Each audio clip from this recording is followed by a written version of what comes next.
અમદાવાદમાં પાટીદાર સમાજનું મહાસંમેલન યોજાવા જઈ રહ્યું છે, જેના કારણે તમામ તૈયારીઓ છે શરૂ કરી દેવામાં આવી છે। 28 ડિસેમ્બરના રોજ અમદાવાદ ખાતે સૌરાષ્ટ્રના લેઉવા પાટીદાર સમાજનું આ મહાસંમેલન યોજાશે। સીએમ ભૂપેન્દ્ર પટેલ અને કેન્દ્રીય મંત્રી મનસુખ માંડવિયા પણ આ કાર્યક્રમમાં ઉપસ્થિત રહેવાના છે। લેઉવા પાટીદાર સમાજના 4 નવા નિયુક્ત મંત્રીઓનું સન્માન કરવામાં આવશે।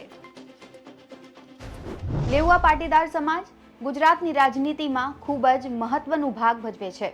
આ સમાજ ખૂબ જ મહત્વનું છે ગુજરાત માટે, કારણ કે અનેક દિગ્ગજ નેતાઓ છે એ આ સમાજમાંથી આવે છે અને હર હંમેશ પાટીદાર સેન્ટ્રિક ગુજરાતની રાજનીતિ રહી હોય તેવું પ્રતીત થતું આવ્યું છે। ત્યારે હવે ગુજરાતમાં ખાસ પાટીદાર મહાસંમેલન છે એ યોજાવા જઈ રહ્યું છે।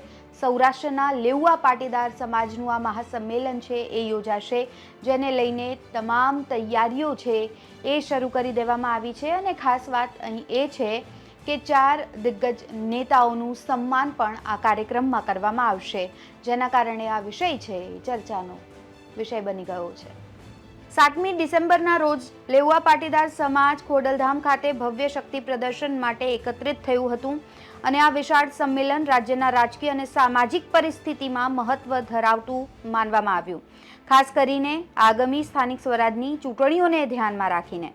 કાર્યક્રમમાં ગુજરાતના મુખ્યમંત્રી ભૂપેન્દ્ર પટેલ પણ ઉપસ્થિત હતા। આ સાથે જ કેન્દ્રીય આરોગ્ય મંત્રી મનસુખ માંડવિયા પણ હાજર હતા। સમાજના નવા નેતૃત્વને બળ આપવા અને રાજકીય ભાગીદારીને ઉજાગર કરવા માટે આ કાર્યક્રમ ખૂબ મહત્વપૂર્ણ હતું। નવા મંત્રીમંડળમાં સ્થાન પ્રાપ્ત કરનારા લેઉવા પાટીદાર સમાજના મંત્રીઓ જીતુ વાઘાણી, કૌશિક વેકરિયા અને કમલેશ પટેલનો ખોડલધામમાં વિશેષ સન્માન છે એ કરવામાં આવ્યું હતું। ત્યારે હવે અમદાવાદ ખાતે પણ આ મહાસંમેલન છે યોજાવા જઈ રહ્યું છે। સૌરાષ્ટ્રના લેઉવા પાટીદાર સમાજનું આ મહાસંમેલન છે યોજાશે। લેઉવા પાટીદાર સમાજનું આ સૌથી મોટું શક્તિ પ્રદર્શન માનવામાં આવી રહ્યું છે। નિકોલના ખોડલધામ ગ્રાઉન્ડમાં આ પાટીદાર સમાજનું મહાસંમેલન યોજાશે 28મી ડિસેમ્બરના રોજ।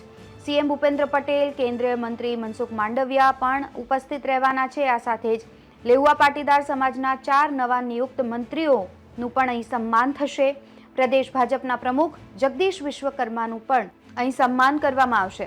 જીતુ વાઘાણી, કૌશિક વેકરિયા, પ્રફુલ્લ પાનસેરિયા અને કમલેશ પટેલનું પણ આ કાર્યક્રમમાં સન્માન થશે।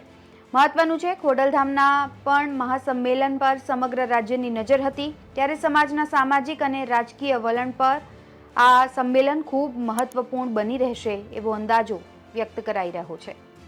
આ રિપોર્ટમાં બસ આટલું જ। ગુજરાતના તમામ મહત્વના સમાચાર જોવા માટે અને જાણવા માટે આપ જોડાયેલા રહો ગુજરાત તક સાથે। આ વિડીયો પર આપના શું અભિપ્રાયો છે અમને કમેન્ટ બોક્સમાં જાણ કરજો। નમસ્કાર।